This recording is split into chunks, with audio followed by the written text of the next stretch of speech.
ہو, پرہیزگاری ہو, اللہ کا خوف ہو, اور سب سے ضروری چیز اچھے اخلاق ہو. نبی اکرم علیہ السلام کی خدمت میں عرض کیا گیا تھا, یا رسول اللہ ایک بی بی بڑا صدقہ کرتی ہے پر اپنی زبان سے تکلیف دیتی ہے پڑوسیوں کو, صدقات بڑے کرتی ہے, سخی بڑی ہے, تو حضور نے فرمایا دوزخی ہے. یا رسول اللہ ایک بوڑھی اماں پنیر کے خشک ٹکڑے صدقہ کرتی ہے, غریبنی ہے, پر یا رسول اللہ اخلاق کی بڑی اعلیٰ ہے. اللہ کے محبوب نے فرمایا اسے بتا دو, رب اسے جنت عطا فرمائے گا. وہ جنتی بی بی ہے اس لیے کہ اخلاق عمدہ ہے, اس کا لہجہ عاجزی والا ہے, اس کے لفظوں میں خوبصورتی ہے, وہ اپنی زبان کے تیر برسا کے دلوں کو گھائل نہیں کرتی. تو اخلاقی رویوں کی عمدگی یہ انسان کے لیے جنت کا رستہ آسان کرتی. پھر گھر کے اندر کچھ دینی ماحول بنایا جائے, اور دینی ماحول سے ہمارے ہاں لوگ یہ مراد لیتے ہیں کہ میں جناب اچھی باتیں کروں, عمدہ تقریر کروں گھر کے اندر, میں اپنے بچوں کو واقعات سناؤں صحابہ اور اہل بیت کے, بڑی اچھی بات ہے, اس سے بھی انقلاب آئے گا. لیکن ہمیں پتہ ہے نبی پاک علیہ السلام نے کیا فرمایا. حضور نے فرمایا کچھ نفل نماز گھر میں بھی پڑھا کرو. تم اپنی عبادات کا ماحول گھر کے اندر بناؤ, تمہاری طبیعت گھر میں لگے, تمہارا گھر سجدے سے آباد ہو. نبی اکرم صلی اللہ تعالیٰ علیہ وآلہ وسلم نے فرمایا اپنے گھر کے اندر کچھ وقت گزارو عبادت میں. خود بخود تمہارے بچوں کو ہم نے دیکھا ہے گھر کے اندر نماز کی نیت باندھے تو جس چھوٹے بچے کو بالکل پتہ نہیں نہ ہوتا نماز کیا ہے, وہ بھی ساتھ آگے کھڑا ہو جاتا ہے. سجدہ نہ کرنا آئے تو مصلی پہ لیٹ جاتا ہے. گھر کے اندر دین کی آپ تقریر نہ شروع کریں, آپ عمل کریں. آپ کا لہجہ میٹھا ہے تو مٹھاس آگے تقسیم ہوگی. آپ کے بچے جو انداز آپ کے والدین کے ساتھ آپ کا دیکھیں گے وہ رویہ آپ کے ساتھ اختیار کر لیں گے. اگر سچائی کا پہلو گھر کے اندر آئے گا بچے سمجھیں گے ہمیں سچ بولنا ہے. اگر وہ کبھی اپنے باپ کو حضور کی یاد میں روتا دیکھیں گے تو وہ بھی کہیں گے مدینے جانا ہے. اگر وہ کبھی نبی پاک علیہ الصلوۃ والسلام کی محبت کی گفتگو دیکھیں گے تو خود بخود وہ بات اتر جائے گی. گھر کے اندر اگر بڑا کچھ ہوتا ہے, آج جی میرا دل کر رہا ہے میں نے پکوڑے کھانے, آج جی میرا دل کر رہا ہے میری مرضی کی فلاں چیز پکائی جائے, آج میرا دل کر رہا ہے فلاں چیز گھر میں لائی جائے, تو کبھی کبھی یہ بھی دل کرنا چاہیے کہ آج میرا دل کر رہا ہے گھر میں سورہ یاسین پڑھی جائے, آج میرا دل کر رہا ہے گھر میں اللہ کا ذکر کیا جائے. نبی کریم صلی اللہ تعالیٰ علیہ وسلم نے فرمایا ایک وہ گھر ہے جس میں اللہ کا ذکر ہوتا ہے اور ایک وہ گھر ہے جس میں اللہ کا ذکر نہیں ہوتا. ان دونوں گھروں کی مثال زندے اور مردے کی ہے. جہاں رب کی یاد ہوتی ہے وہ گھر زندوں کا ہے, جہاں اللہ اللہ کی جاتی ہے وہ گھر زندوں کا ہے, جہاں رب کو پکارا جاتا ہے دعائیں مانگی جاتی ہیں وہ گھر زندوں کا ہے. اور جہاں سویرے سارے سوئے ہیں, رات کو اعلیٰ کھانا کھایا, انہوں نے ٹھنڈے کمرے میں آرام کیا, ان کے لیے ساری نعمتیں ہیں, لیکن یہ کس قدر تکلیف کی بات ہے کہ نماز فجر کے لیے کسی ایک کی بھی آنکھ نہیں کھلتی. یہ کیا گھر ہے؟ یہ تو مردوں کا گھر ہے, یہ کوئی زندوں کا گھر ہے. یہ تو حضور علیہ السلام نے فرمایا زندہ اور مردہ کی مثال ہے, جہاں اللہ کی یاد کی جاتی اور جہاں نہیں کی جاتی. اپنے گھروں کو, اپنے گھروں کے ماحول کو اللہ کے ذکر کے ساتھ آباد کرنا. اور پھر ایک اور بات,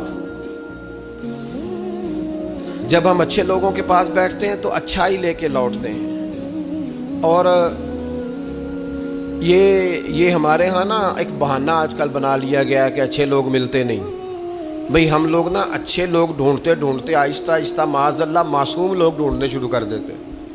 ہم کہتے ہیں ہمیں ایسا بندہ ملے جس میں غلطی کوئی نہ ہو, جس میں بالکل غلطیاں ہو وہ شیطان ہوتا ہے, اور جس میں بالکل نیکیاں ہو وہ فرشتہ ہوتا ہے, جس میں کچھ نہ کچھ کوتاہیاں ہوں لیکن خیر کا غلبہ ہو وہی تو بندہ مومن ہوتا ہے.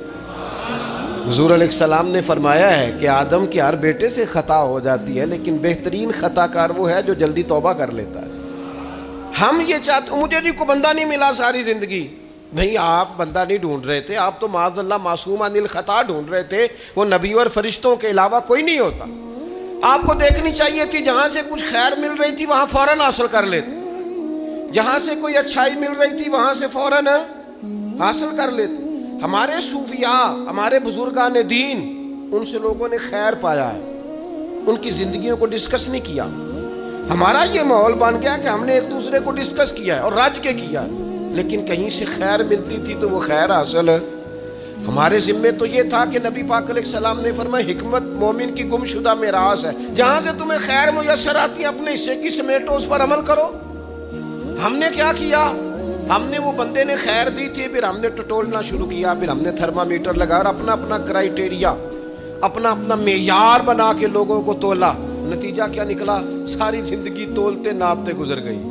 خیر پانے والے خیر پا کے چلے بھی گئے، نصیحت لینے والے نصیحت لے کے چلے بھی گئے، جنہوں نے عمل کرنا تھا انہوں نے عمل کر بھی لیا، اور کچھ ایسے تھے بیچارے ساری زندگی ٹٹولتے ہی رہے، ساری زندگی طے ہی کرتے رہے، ساری زندگی انہوں نے. ہمارے حفظ صاحب رحمۃ اللہ علیہ کی خدمت میں ایک شخص آیا، اس نے کہا جی میں نے دنیا دیکھی ہے، مجھے کوئی بندہ پسند نہیں آیا، اور اب آپ کی شہرت سنی ہے تو میں زیارت کے لیے آیا ہوں. تو حضرت قبلہ عالم رحمۃ اللہ علیہ وہ بڑی تھوڑی باتیں کرتے تھے، اور جو کرتے تھے وہ کمال کرتے تھے. وہ فرمانے لگے آپ کھانا کھائیں، فقیر کے لائق کو حکم ہو تو کریں، باقی چونکہ آپ نے کافی دنیا دیکھی ہے تو وہ جتنے آپ دیکھ آئے ہیں میں ان سب سے زیادہ گناہگار ہوں، لہٰذا اگر آپ اتنے لوگوں کو دیکھنے کے بعد یہاں آئے ہیں تو آپ کو یہاں سے کچھ نہیں ملنے والا، اس لیے کہ ہم تو ان سب سے چھوٹے ہیں، ہمارا یہ معیار ہے. یہ عاجزی، یہ انکساری، یہ درد، اس شخص کو اگلا سوال کرنے کا موقع ہی نہ ملا. کہنے لگا آپ مجھے بیعت فرما لیں، تو کہنے لگے نہیں نہ، اتنی تنقیدی نظریں اور اتنا گہرا مطالعہ، تھوڑے عرصے کے بعد آپ پریشان رہنے لگ جائیں گے. آپ جائیں، ابھی ڈھونڈیں، ابھی تلاش کریں، بھی آپ کو وقت لگے گا. آپ تھوڑا گھوم لیں. زندگی میں کچھ لوگ خیر پا ہی نہیں سکے، انہیں اچھے لوگ ملے ہی نہیں، حالانکہ یہ میرے نبی پاک کی امت ہے. میں بڑی بات کرنے لگا ہوں، بڑی، اگر آپ کی سمجھ میں آئے تو. یہ حضور کی امت ہے، کنتم خیر امت، یہ نبی پاک پر نازل ہونے والے قرآن کا فیصلہ ہے. اور میرے رسول پاک علیہ السلام نے فرمایا میری امت میں سے بڑی جماعت، سواد اعظم ہمیشہ حق پہ رہے گی، بڑے لوگ ہمیشہ حق پہ رہیں گے. اور حضور نے فرمایا میرے دین پر ہمیشہ عمل کیا جاتا رہے گا. تو قرآن و حدیث تو کہتے ہیں خیر والے لوگ موجود ہوں گے، تو جسے مل نہیں رہے، اور ایک دو چار لوگ نہیں، جماعت کہا.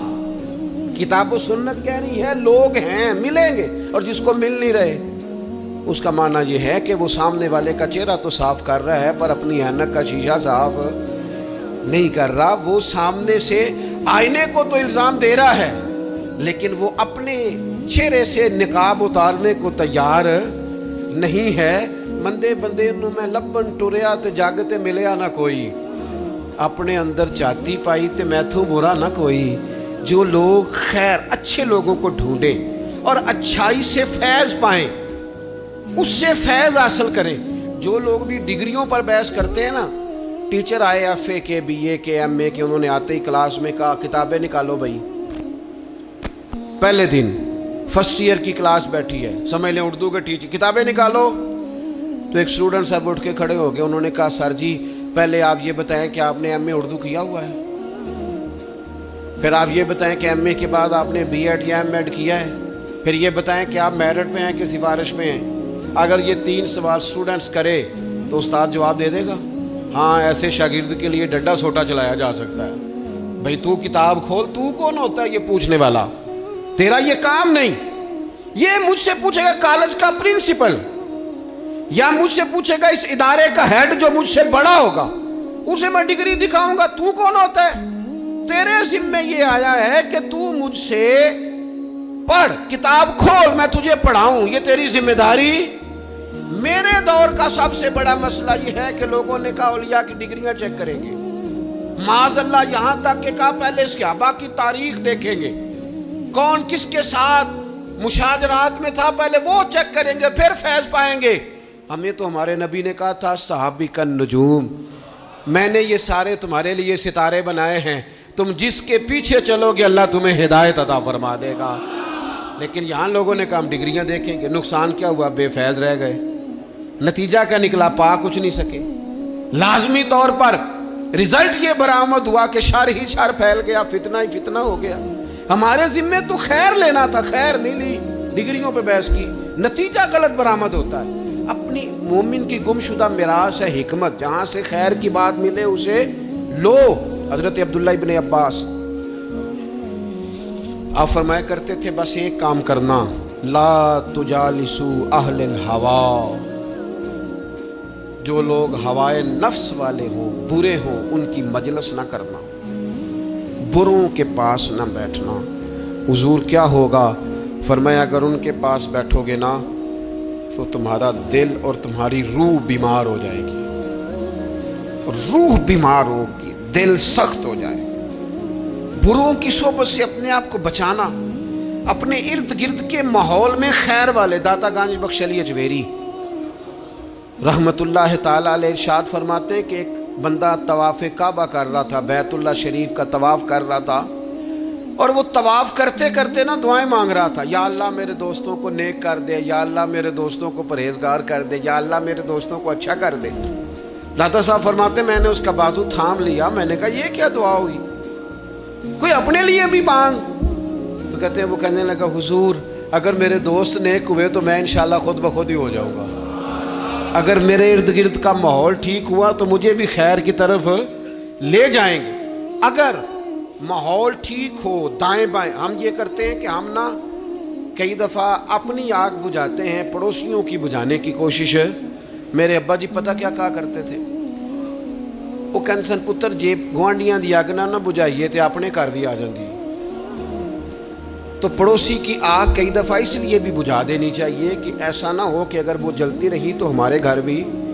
اپنے ماحول کو ٹھیک کرنا چاہیے، ارد گرد کے سارے ماحول، کیونکہ ماحول ٹھیک رہتا ہے تو اس میں رہنے والے بچے، اس کے اندر بسنے والے لوگ یہ بھی ٹھیک رہتے، اور اگر ماحول بگڑ جائے